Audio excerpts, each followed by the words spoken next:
What is the approximate mass of air in a living room 5.8 meters by 3.8 meters by 2.8 meters? And the density of air is 1.22 kilograms per meter cubed. So this one's actually really straightforward. All it is just density equals mass over volume. So the first thing you got to do is calculate the volume of the room, and it's just a rectangular prism, so it's just multiplying all three of them, and you end up with 61 cubic meters of space. And just running this formula, you got density is mass over volume. So this is the density. We're looking for the mass. Here's the volume.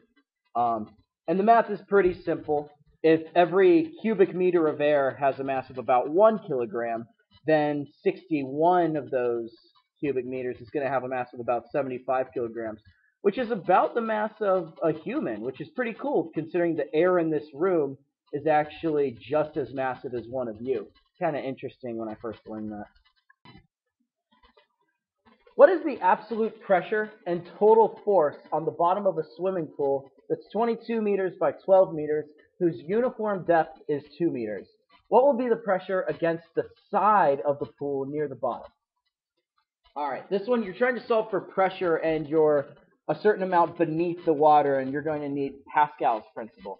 Pascal's principle pretty much says that the pressure when you're underwater is equal to the density times 9.8 times how deep you are, because the deeper you go, the more pressure there is, the more the water is trying to fill that void.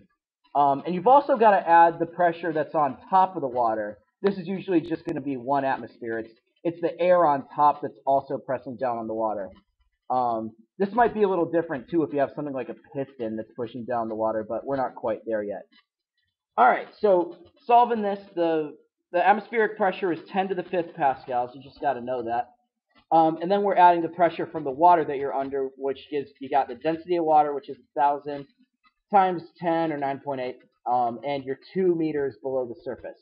So when you work all that out, you get 10 to the 5th plus 2 times 10 to the 4th, which is actually pretty interesting because this term, the pressure from the water is actually less than the pressure from the air that's on top of that water.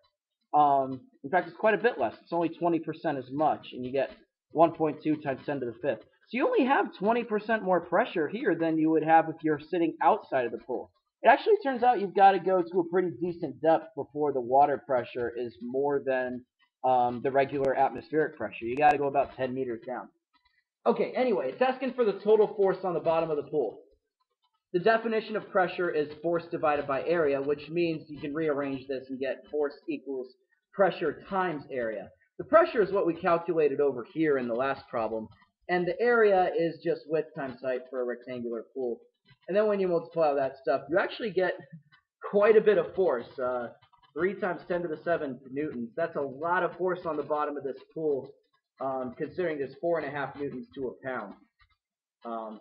And then for the last question, it asks, what's the pressure on the side of the pool?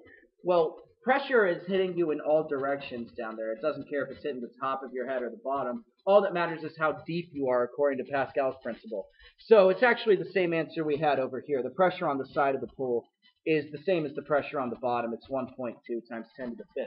And actually, when they design dams, they make it so that it gets thicker as you go down because the pressure gets more and more. There's still a pressure applied to the right against the dam, so they always build them in kind of a goofy curved shape like that.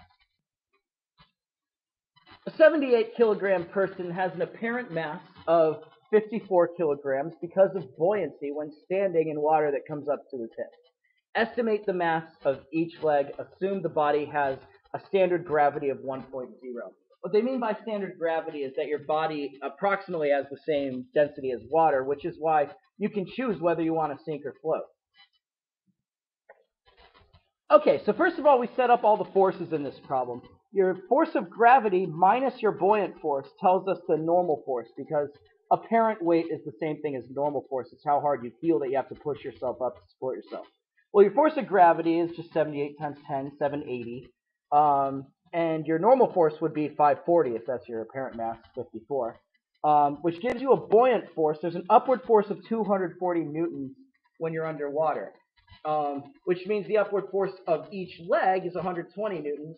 And then you divide by 10 to get 12.